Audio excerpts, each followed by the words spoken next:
Good morning, good afternoon, good evening to East Central Missouri and the world, and welcome to the James Strong Show podcast number 267.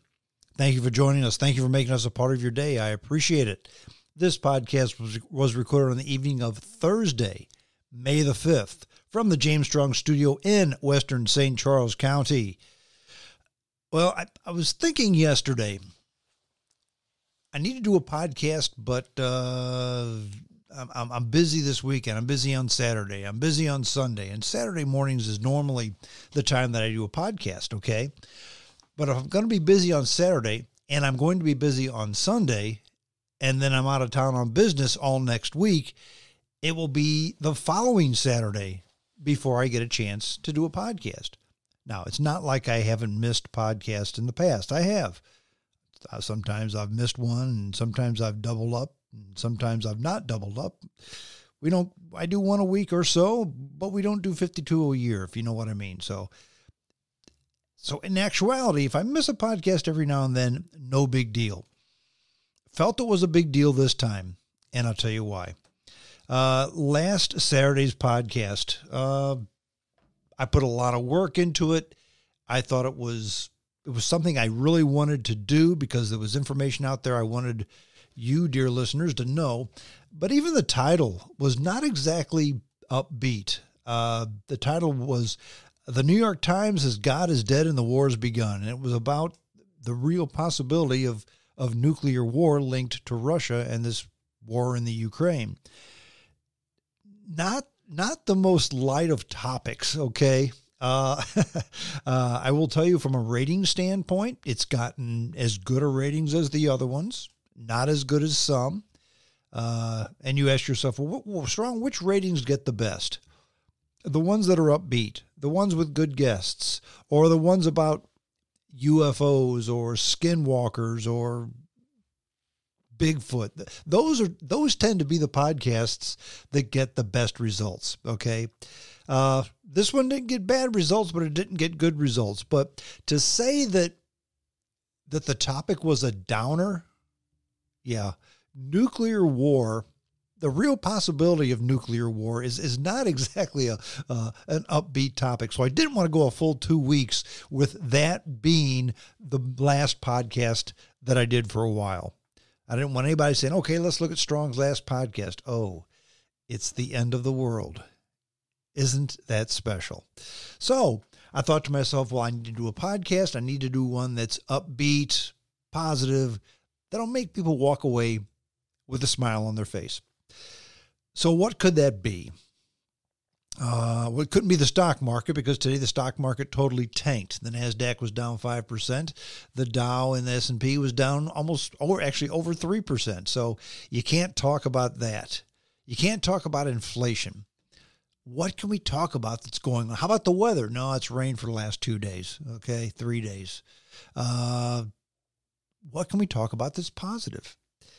And I've had a bug in my ear, an earwig, so to speak. You ever get that where there's a song that comes on the radio and you just can't stop singing it, humming it to yourself? I've had that for about a month and a half, believe it or not. And it was a song, a big hit. You've all heard it. An old song, came out in 1970, I want to say, by the Raspberries. Go All the Way. Go all the way. Yeah, you've heard that song. Everybody's heard it. In fact, even the younger folks out there who weren't into music or who weren't even born back in 1970 remember that song from one of those, what was it? One of those Guardians of the Galaxy movies. Here we go. Guardians of the Galaxy. Yeah, it was on that movie. So it was a superhero movie. So, all the millennials watched it. So, that song because of that.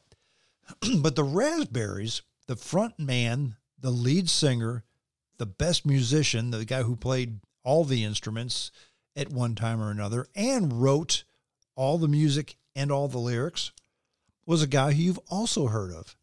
His name is Eric Carman. And I think to yourself, okay, that name sounds familiar. Eric Carman. Where have I heard that name? Did Volkswagen name a car after him? No, not the Carman Ghia. That wasn't him. That's that guy. He's a guy who had a pretty good career, solo career. Never Gonna Fall in Love Again. She Did It. Hungry Eyes. Make Me Lose Control. All by Myself. He had a lot of hits by himself after the Raspberries. So today's podcast, it may sound obscure, but please, dear listeners, give me a half hour, 40 minutes or so. I think you'll understand how Eric Carman and the Raspberries, I don't think it's a stretch to say, revolutionized, if not rock music, pop music, by doing a couple of things totally different. Before we get into the Raspberries, let's just talk about Eric Carman, the man. Born in 1949, which puts him at what? Let's do the math quick, 72 years old, okay? American singer, songwriter, guitarist, and keyboardist. He was first known as the lead vocalist for the Raspberries, as I mentioned. He had numerous hit songs in the 1970s and 80s, first as a member of the Raspberries, and then with his solo career, including the hits All by Myself, She Did It, Never Gonna Fall in Love Again, Hungry Eyes, Make Me Lose Control. Just having hits like that would have put him up there with the best. But Eric Carman did a whole lot more than that. Carman was born in Cleveland, Ohio, actually grew up in a suburb, Lyndhurst, Ohio, and he was involved in music since his early childhood. And a lot of these music people, Elton John was another one, but these pop music stars, these rock music stars, were just musical phenomena. They were child prodigies. Eric Carman was one. In fact, by the age of 2 years old, he was entertaining his parents with impressions of Jimmy Durante and Johnny Ray. By the time he was 3, he was in the Dalcroze Eurythmics program at the Cleveland Institute of Music at age 3.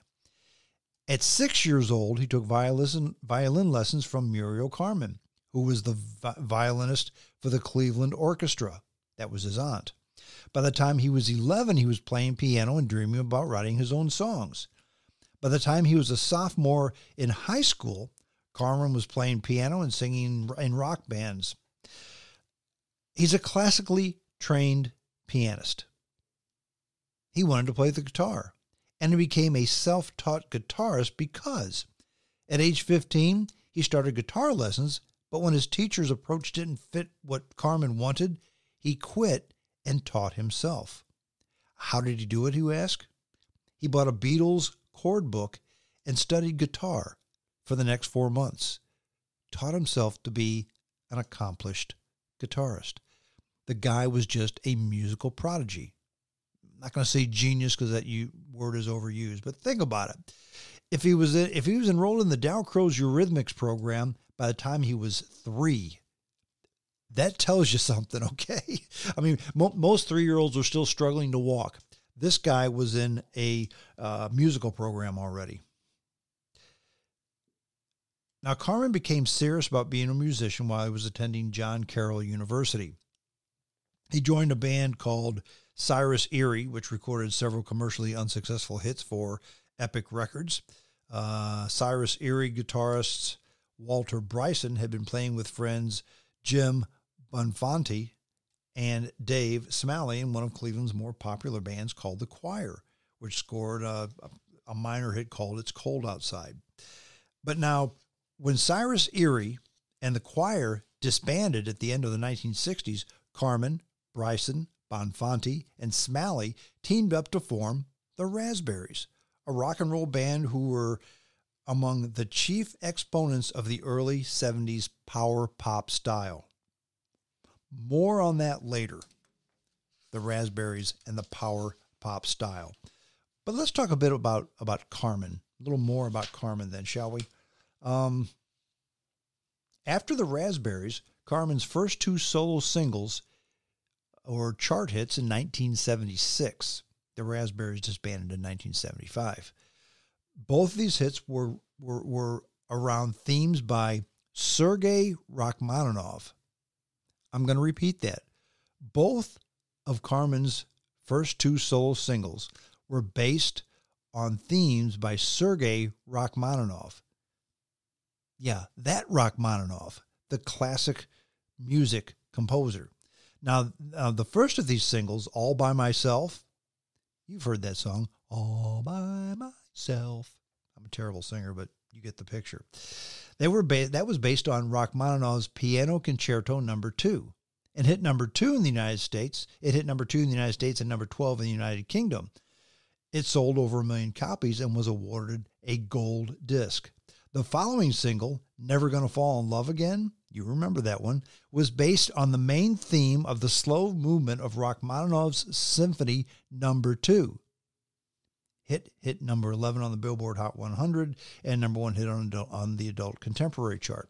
Now you may ask yourself, why did he plagiarize Rachmaninoff? And why didn't he get sued for ripping off his music? Simple. He didn't plagiarize him. He just used parts of it. And you think to yourself, well, that's plagiarism. It's against the law. No, because the classics are public domain. All the classics were written long ago. And if a song was written before, I think, 1925, I want to say, it becomes public domain. It's not copyrighted anymore. You can do with it whatever you want. You can copy it piece by piece by piece. Give them credit in the background, and you're fine because it's not copyrighted material. And because Carman was a classically trained pianist, he knew Rachmaninoff's music, and he knew that it was popular back then, and people would have an ear for it right now. So he didn't have to invent a new tune. That new tune already existed. And in fact, it already existed, and people were familiar with it. So even when you're hearing it the first time, you think to yourself, yeah, that's a catchy tune. That sounds familiar. It's because it is familiar. Sergei Rachmaninoff is one of the greatest classical composers of all time. Carman's second album, Boats Against the Current, came out in the summer of 1977, and it received mixed reviews. It featured backup players like Burton Cummins from the Guess Who, Andrew Gold, Bruce Johnson, and Nigel Olsson of the Elton John Band.